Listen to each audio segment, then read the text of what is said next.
নমস্কার বন্ধুরা, সকলে নিশ্চয়ই ভালো আছেন, সুস্থ আছেন।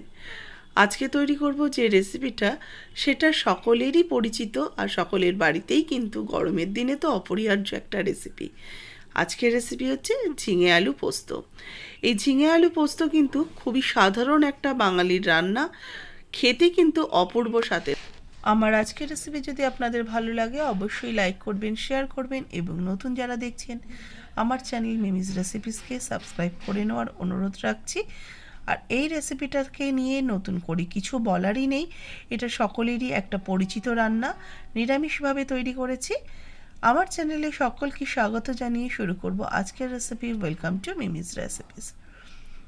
ডুমো ডুমো করে খোসা ছাড়িয়ে আলুগুলোকে কেটে রেখেছি একটু ছোট ছোট করে। আর এর সাথে নিয়েছি ঝিঙে। এখানে আছে 500 গ্রাম ঝিঙে আর 250 গ্রাম আলু। কড়াইতে দিয়ে দিচ্ছি সর্ষের তেল। এখানে আমি 2 টিস্পুনের মতো সর্ষের তেল দিলাম। তেল গরম হয়ে গেলে একটা শুকনো লঙ্কা আর হাফ টিস্পুন দিয়ে দিলাম কালো জিরে। এবার শুকনো লঙ্কা আর কালো জিরেটাকে কয়েক সেকেন্ড একটু নাড়াচাড়া করে ফোড়নটা থেকে যখন সুগন্ধ বেরোবে দিয়ে দেবো আলু। কেটে রাখা আলুর টুকরোগুলো দিয়ে দিলাম। আলুটা দিয়ে এবার হালকা করে একটু নাড়াচাড়া করে নিচ্ছি। যেহেতু আলু একটু সেদ্ধ হতে সময় লাগে, সেই জন্য প্রথমে আলুটা দিয়ে আলুটাকে একটুখানি সেদ্ধ করে নেবো বা একটু রান্না করে নিচ্ছি। স্বাদ মতো লবণ অ্যাড করে দিলাম। লবণটা দিয়েও আলুটাকে ভালো করে মিশিয়ে নিয়ে, আলুটা কিন্তু লবণের সাথে ভালো করে ভাজাও হবে, আবার অনেকটা সেদ্ধ মতনও হয়ে যাবে। যাতে ঝিঙেটা দিলে কিন্তু তাড়াতাড়ি ঝিঙেও যেরকম সেদ্ধ হয়, আলুটা সেদ্ধ হতে কিন্তু খুব একটা সময় লাগবে না, কারণ কিছুটা সেদ্ধ আমি এই সময়ই করে নিচ্ছি। দেখুন বেশ ভাজা হতে হতে একটুখানি হলুদ গুঁড়ো দিয়ে দিলাম। আমি একদম অল্প 1 পিঞ্চের মতো হলুদ গুঁড়ো অ্যাড করলাম। হলুদ গুঁড়োটা দিয়ে ভালো করে মিশিয়ে নিয়ে আলুটাকে আবারও একটু ভাজা ভাজা করে নেব। আলুটা যখন 50% হয়ে আসবে তখন আমি দিয়ে দিচ্ছি কেটে রাখা ঝিঙেগুলো। ঝিঙে দিয়ে এবার আলুর সাথে ভালো করে মিশিয়ে নিয়ে এটাকে কিছুক্ষণ কষিয়ে নেব। যেহেতু আগে লবণ দেওয়া রয়েছে, ঝিঙের মধ্যে কিন্তু প্রচুর পরিমাণে জল রয়েছে। ঝিঙেটা দিয়ে যেই আমি একটু ঢাকা চাপা দেব, দেখবেন অনেকটা জল বেরিয়ে আসবে। তাতে ঝিঙে আলু দুটোই কিন্তু সেদ্ধও হয়ে যাবে। মিনিট 2 আমি একটু ঢাকা দিয়ে রেখেছিলাম। দেখুন ঝিঙের থেকে বেশ খানিকটা জল বেরিয়েছে।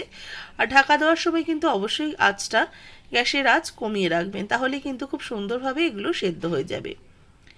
ঝিঙে আলু বেশ ভালো মতো হয়ে এসছে। এবার আমি পোস্ত বেটে রেখেছিলাম, 2টো কাঁচা লঙ্কা দিয়ে আমি 2 টেবিল চামচ পোস্ত বেটে রেখেছি, বাটা পোস্তটা অ্যাড করে দিয়ে এবার আরও কিছুক্ষণ আমি কষিয়ে নিচ্ছি।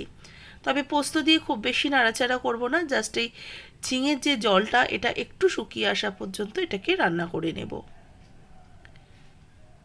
এবার এর মধ্যে একটু স্বাদ মতো চিনি অ্যাড করে দিলাম, দিয়ে ভালো করে আবারও মিশিয়ে নিচ্ছি। দেখুন এই জলটা কিন্তু অনেকটাই টেনে এসছে আর বেশ পোস্তটা মাখো মাখো হয়ে গেছে।